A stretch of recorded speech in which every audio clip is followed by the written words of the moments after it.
with another quick tip. I'm here with Vanessa Faint from Access Law. Recently, Vanessa, I've done a video where buyers are getting pissed off that they've been losing properties because there's such a fierce competition in today's Wollongong market, right? So I said on the video that you can get an agreement from the owner that they would take the property off the market and give you some time to do all your bits and pieces. But there is another way, and I didn't actually divulge it on the video because I wanted to get you in here to give everyone an idea of how they can exchange contracts on a smaller deposit, and then they can actually lock the buyers out. Okay, so let's just talk about that and give everyone a bit of an idea that there is another way that they can do it.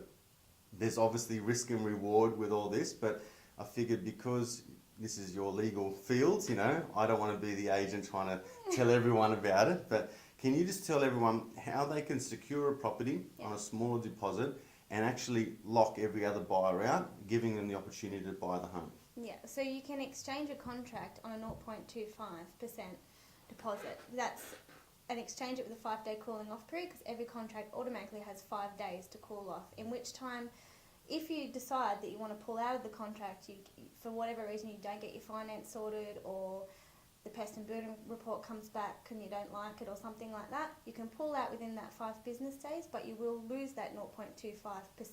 Right. So say if it's a $400,000 property, you're losing $1,000. Gotcha. But you're cutting every other buyer out because you've exchanged it. Yes. And at the end of that cooling off period, 5 p.m. on that 5th business day, it's binding. Right. And the contract's afoot and you proceed to settlement. Gotcha. Okay, so the traditional way that most people would be accustomed to seeing is where you've made an offer, you do your pest and building report, your loan valuation, then you go in and see your solicitor and or conveyancer, you sign your contract, the owner signs theirs, you put your 10% deposit down, unless it's agreed otherwise. In this scenario, you're not doing that.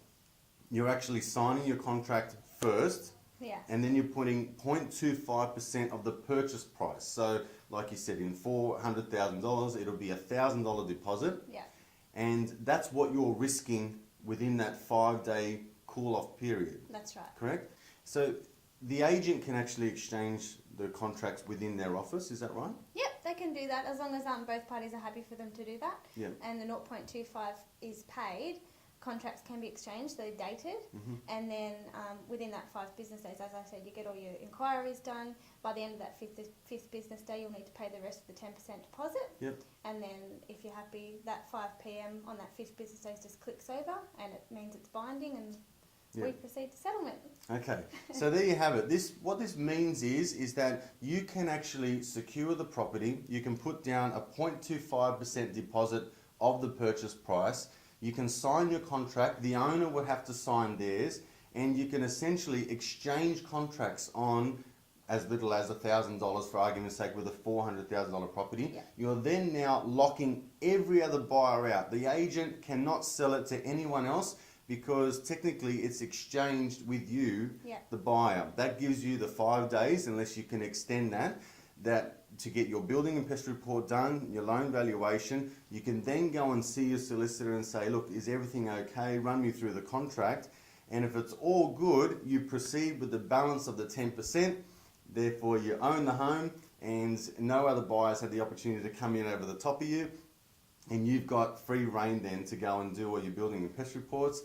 And you end up the successful bidder, not biting your nails, waiting for, is someone going to come in over the top, right? Yeah, that's right, because it's binding for the vendor. So the seller, they're bound to a contract. Only the purchaser has the right to pull out if they want. Right, and if they pull out after that 5 days, they lose their 0.25% has to be deposit. within the 5 days. Within the 5-day call-off period. Fantastic. Vanessa, thank you very much. I just wanted to get that point out to everyone. In this heated market that we're in, a lot of buyers are getting so frustrated, and often I'm the meat and the sandwich, and you cop all the ill feelings and things like that. But you've been a great help today. Thank you very much. There you go, guys. If you need any more help, please feel free to subscribe down below, stay up to date with my YouTube blogs, or if you'd like to go to my website, www.adriandamico.com.au. Chat to you soon.